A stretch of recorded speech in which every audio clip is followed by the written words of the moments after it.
আজ সাতকোলা স্টুডিও সবাইকে স্বাগতম। আজকের বিষয়টা হচ্ছে সবাই দেশের জনগণ মানে একজনে দু ও তিন সার্গত ধরে বিয়ে করে ফেলতেছে।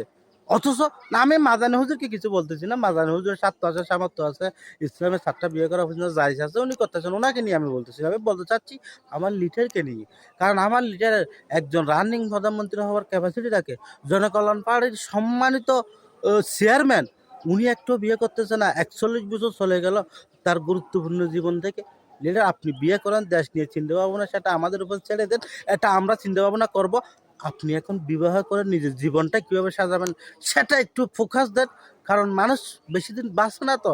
আপনার 41 বছর আপনার জীবন থেকে চলে গেল, আর বাকি আছে বছর লিডার। তাই আমি লিডারের উদ্দেশ্যে বলবো, প্রিয় লিডার, আপনি অতি দ্রুত একটা বিয়ে ব্যবস্থা করেন। আপনি ইন্ডিয়া থেকে করেন, ভারত থেকে করেন, আপনি চেন্নাই থেকে করেন, কলকাতা থেকে করেন, সেটা বড় কথা না।